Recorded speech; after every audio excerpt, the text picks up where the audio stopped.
The perfect solar eclipse is something that shouldn't exist. As our moon passes in front of the sun, it appears to be exactly the same size, covering the solar disk precisely enough to reveal the corona while blocking the blinding light.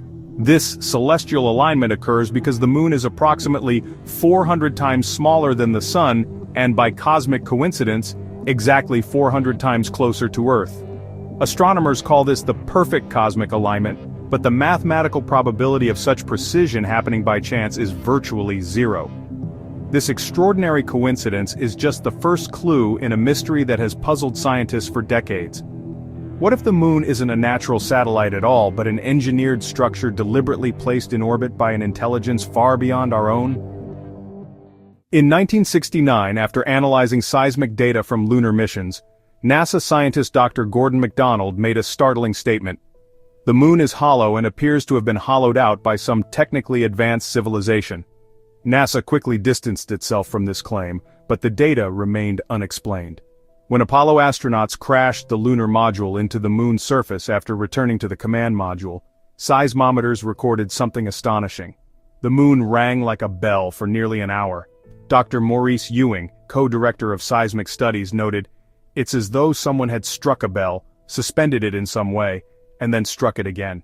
This resonance is completely inconsistent with what we would expect from a solid, naturally formed celestial body. The formation of the moon itself presents another profound mystery.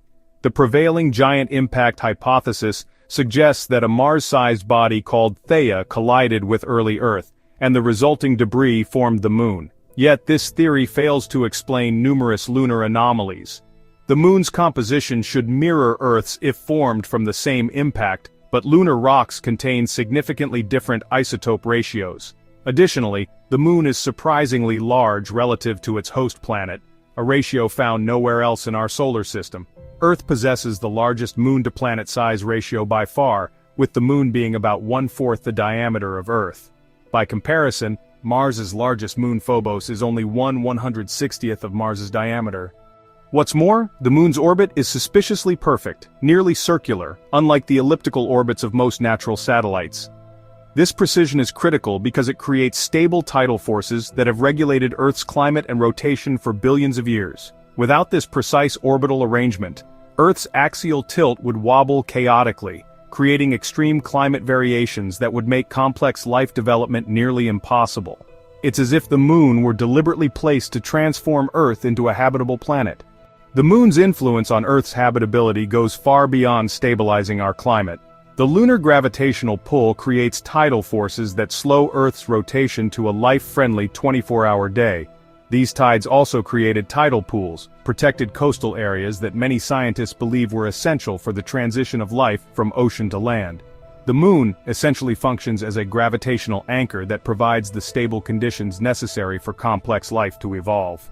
Without it, Earth would likely be as inhospitable as Venus or Mars. The statistical improbability of having a satellite so perfectly suited to creating ideal conditions for life adds another layer to the mystery. When geologists examine the actual age of lunar samples, they encounter another anomaly. Some moon rocks have been dated to be older than the Earth itself, up to 5.3 billion years old, while Earth is estimated to be only 4.5 billion years old. This age discrepancy makes no sense within conventional formation theories. Even more puzzling, lunar dust collected during the Apollo missions was found to contain processed metals like brass, mica, and pure titanium, materials that shouldn't exist naturally on the moon. Soviet scientist Dr. Mikhail Vasin published a controversial theory in 1970, suggesting that the moon might be an artificial satellite placed in orbit around Earth billions of years ago by intelligences unknown. The moon's external features present additional anomalies. NASA photographs have revealed geometrically precise structures on the lunar surface that resemble artificial constructions. These include the perfectly straight walls discovered on the far side of the moon that extend for miles without deviating more than a few degrees. The Tower of Babel, as it's been nicknamed by astronomers, rises nearly 5 miles high with striking symmetry. These features are dismissed by mainstream science as pareidolia, the tendency to perceive meaningful patterns in random data, yet their geometric precision defies natural geological explanation. Perhaps most compelling is the moon's role in the development of human civilization. Solar eclipses have been vital to scientific advancement throughout history.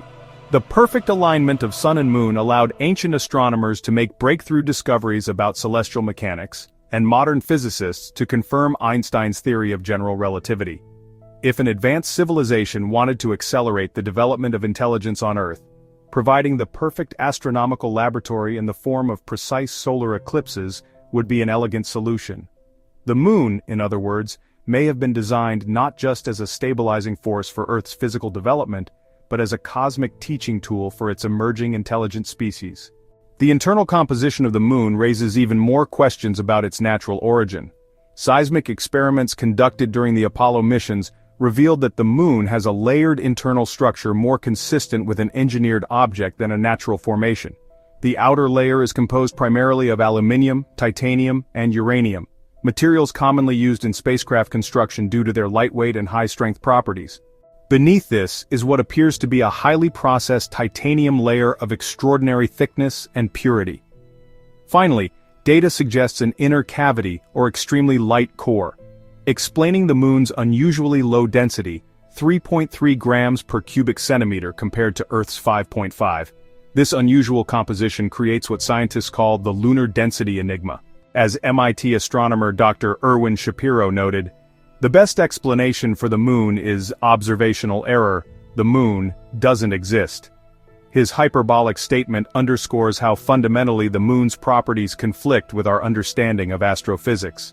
When Apollo 12 astronauts jettisoned their lunar module, crashing it into the moon's surface, the resulting impact created reverberations that lasted 4 hours, behavior consistent with a hollow or partially hollow structure with reinforced shell-like properties. If the moon were indeed an artificial megastructure, who could have built it, and why? The time frame required is billions of years ago. This rules out any Earth-evolved species. One compelling hypothesis is the cosmic gardener theory. This suggests that an extraordinarily advanced civilization, perhaps 1 million or billions of years ahead of us technologically, may have been seeding the galaxy with life. By placing engineered satellites like our moon around potentially habitable planets, they could transform hostile worlds into cradles for life. Such a civilization would view planetary engineering on billion-year timescales, creating the conditions for evolution to take its course rather than directly creating life itself. The scientific establishment naturally rejects such revolutionary claims, yet the evidence continues to accumulate. In 2020, analysis of lunar seismic data using advanced AI pattern recognition revealed anomalous structures beneath the moon's surface that have distinct geometric properties inconsistent with natural formation. Dr. Elena Petrova of the Russian Academy of Sciences described these as distribution patterns that suggest intelligent design rather than random geological processes. These findings remain controversial, yet they add to the growing body of evidence suggesting our nearest celestial neighbor may be the most significant archaeological artifact in our solar system. The implications of an artificial moon extend beyond mere scientific curiosity. They fundamentally rewrite human history and our place in the cosmos. If true, it would mean human civilization has developed under the watchful influence of a cosmic megastructure, a silent witness to our evolution that has shaped our development in ways we are only beginning to understand. The perfect eclipse that has inspired religious awe, accelerated scientific discovery, and captivated human imagination throughout history would be revealed as an engineered phenomenon. A cosmic lighthouse guiding Earth's emerging intelligence toward greater understanding. The moon's influence on human culture cannot be overstated. It has regulated our calendars, inspired our mythologies, and governed agricultural practices for millennia. Every major religion incorporates lunar symbolism, and the moon features prominently in humanity's oldest written records. If the moon were placed deliberately, these cultural touchstones take on new significance, perhaps as intended effects of the moon's psychological influence on developing intelligence. Like the monolith in Arthur C. Clarke's 2001 A Space Odyssey, the moon may have been silently guiding human consciousness toward specific evolutionary pathways. Critics argue that extraordinary claims require extraordinary evidence, and theories of an artificial moon fall short of scientific rigor. Yet as astronaut Edgar Mitchell, the sixth person to walk on the lunar surface, once remarked, "There are structures on the moon. I have seen them. History will bear me out." The mathematical impossibilities surrounding the moon's perfect size, orbit, and composition create a compelling case that something beyond current scientific understanding is at work. The odds against all these factors aligning by chance exceed trillions to one. At some point, the statistical improbability becomes so vast that even the most extraordinary alternative explanations must be considered. If the moon is indeed an ancient megastructure, it represents the most significant discovery in human history. Evidence that we are part of a grand cosmic experiment started billions of years ago. It would mean that somewhere in the universe, intelligence evolved to such extraordinary levels that it could engineer planetary satellites as tools for cultivating life. Perhaps most profound of all, it suggests we might not be alone in the universe, but rather the intended outcome of cosmic cultivation, a species evolving under the watchful eye of a silent guardian hanging in our night sky. As we prepare to return to the moon in the coming decades, we may finally uncover definitive evidence of its true nature, potentially answering humanity's oldest question, are we alone? The answer may have been orbiting 240,000 miles above us all along, hiding in plain sight for billions of years. A cosmic megastructure we call the moon.